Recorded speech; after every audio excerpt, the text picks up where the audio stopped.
जय श्रीराम. मग बाकी सगळं मजेत ना? वरून म्हणे माझ्या कॉलेजला जाऊन येऊ. म्हटलं माझं काय काम आहे तिथे? चाल रे म्हणे फिरून येऊ. म्हटलं फिरायला बी कुठे घेऊन चालला तू? कॉलेजला जायचंय म्हणे आणि मध्येच कुठेतरी थांबून गेला. झेरॉक्स काढायचे म्हणे. म्हटलं तेवढंच पाऊस येऊन लागेल. आणि जे व्हायचं होतं तेच झालं. आला मग पाऊस. ऐसा मत करो मेरी जान, लाइफ में कुछ अच्छा करो यार. थोड्या वेळानंतर पाऊस उघडला. वरून आणि मी निघालो होतो कॉलेजकडे मग. त्याला म्हटलं आता डायरेक्ट कॉलेजवर घे. तुझं कुठे थांबला मग पाय. आपल्या सटाणामध्ये गर्दी आणि या नाशिकमध्ये सिग्नल. इतका त्रास आहे यांचा. त्या गर्दीमधून थोडं पुढे आलो नाही की आम्हाला जॉनी लिव्हरचा भाऊ भेटून गेला. म्हटलं का हो इथे पण का?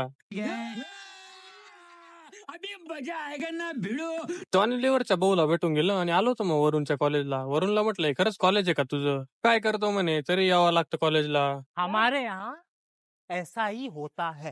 सगळ्या कॉलेजमध्ये एकच प्रथा आहे वाटतं. क्लासमध्ये जाऊ न जाऊ आधी पाणी प्यायचं आणि मग बाकीचे कामं करायचे. वरून पूर्णपणे त्याची फी भरलेली आहे ना ती वसूल करण्यामागे होता आज. वरूनचं क्लासमध्ये काहीतरी काम होतं मला घेऊन आला. म्हटलं पटकन चालण्याचं मला झोप लागून जाईल. एक तर माझंच कॉलेज माझ्याने होत नाही अजून तुझं कुठे म्हटलं. हे दोन वस्तू आहेत ना हे अशाच घेऊन आलो होतो. काही कामात तर काही आल्या नाही कुठे.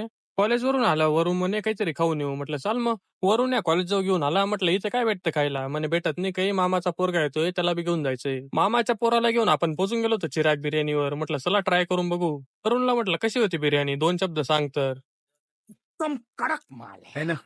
सायंकाळी आपल्याला जायचं होतं कोकणला. मग काय तुमचा भाऊ तयारी करून निघाला होता कोकणकडे जायला. तुम्ही टेन्शन काही घेऊ नका. मी काय स्कूटीवर जाणार नाही कोकणला. दुसरी गाडी होती पुढे. किसने बनाया ये मुजस्सिमा? त्या लाईट कडे पाहून मीच हँग होऊन गेलो होतो 1 मिनिट. म्हटलं नेमकं लाईट आहे, मोर आहे का काय आहे काही समजत नाही. फायनली आपली गाडी आली होती आणि आपण निघणार होतो कोकणकडे. त्याच्यामुळे कोकणचा व्हिडिओ पाहण्यासाठी फॉलो करून घ्या मध्ये एवढं. आपला मामाचा पोरगा आहे. आपल्या शेवटच्या सीटावरचा साथीदार हाच आहे. त्याच्यामुळे भेटू उद्या. जय श्रीराम.